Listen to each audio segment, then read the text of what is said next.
In January, SA Canegrowers announced that the sugar industry has met its objective of investing more than 1 billion rand in transformation funding over 5 years.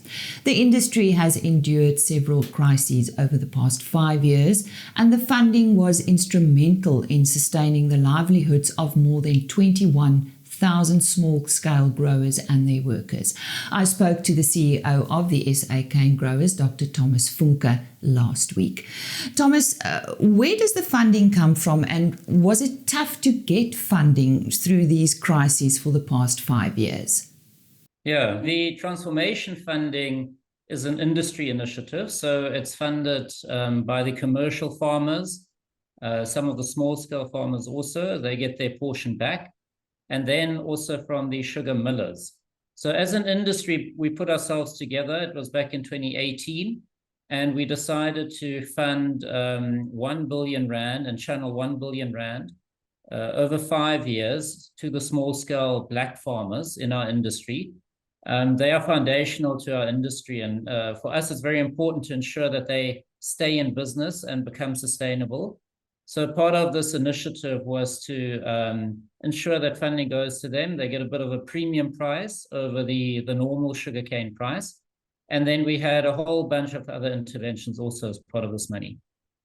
So how has the funding been assisting in sustaining the livelihoods of small-scale farmers and their farm workers?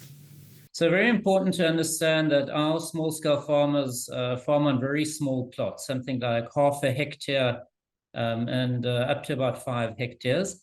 So the definition for a small-scale farmer is if you deliver less than 1,800 tons of sugarcane per year. And they have many challenges. You can imagine the economies of scale are not there. There's a huge dependency on contractors to do their planting and their harvesting. Largely because their businesses aren't big enough to own a tractor or own a truck to take their sugarcane to the mill. And then very often they are far away from the sugar mill. So their sugarcane has to drive or be collected, and the truck has to drive over vast distances, very bad roads, often takes very long for that sugarcane to get to the mill. And the interventions were aligned to try and assist with all of these elements. So some of them gave an increased price to the sugarcane farmers, to the small-scale farmers, as well as the land reform farmers. And some of the interventions dealt with a transport subsidy so that the guys that are so far away on these poor roads actually, have a reduced transport cost to the sugarcane mill. And then we had interventions such as funding of seed cane schemes, ensuring that they have access to good quality seed so that their yields can be improved. Obviously, training is very important. Every farmer requires a lot of training, and sugarcane is quite a complicated crop. So we also added training in, a fund for training, and then a fund for women and youth, and to ensure that the women and youth in our industry are also trained and upskilled in order to become better farmers. So how does the payment from the industry contribute to the absorption of the shocks caused by droughts and floods, cheap sugar imports, the health promotion levy, COVID-19, and of course the ongoing crisis in parts of the milling industry?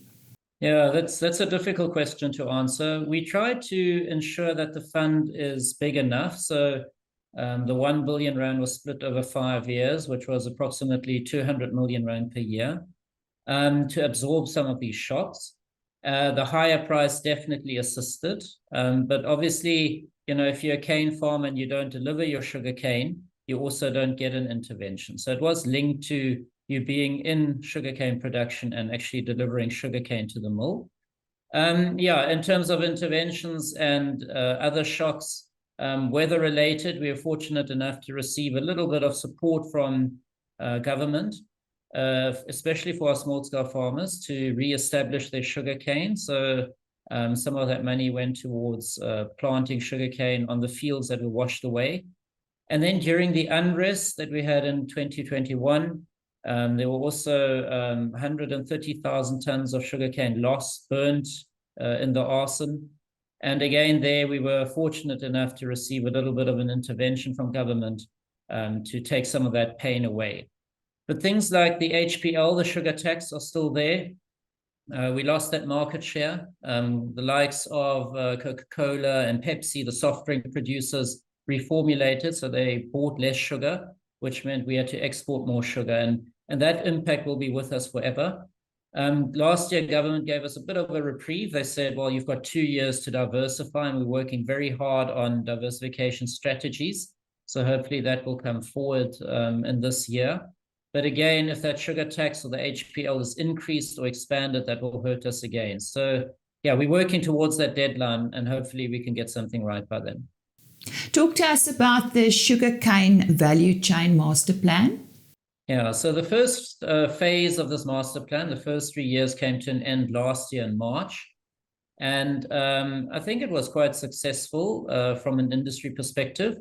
We managed to unpack a lot of the items and get some action going. So some of the elements were transformation and small-scale farmers and their support. So out of that, we created, again, a premium price for our small-scale growers, and that's ongoing. And then other interventions from the master plan were a buy local campaign, which we're running at full steam.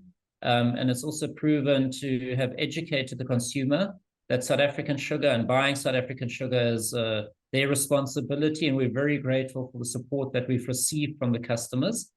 And our pricing regime was also part of that. As I said, that came to an end at March last year. And currently we renegotiating a bit of a step change, I guess, with government and the end users of sugar, but that isn't finalized yet. So we're meeting again next week to talk about what we are proposing, and hopefully we'll get to a phase 2 of a new master plan into the future.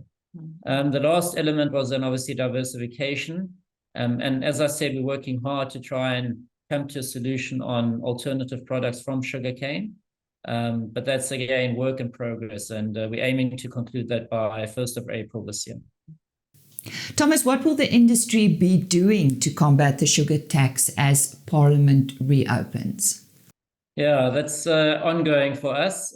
We always like to work with government on solutions that are broad-based and achieve the goals of what they want to do with their policies.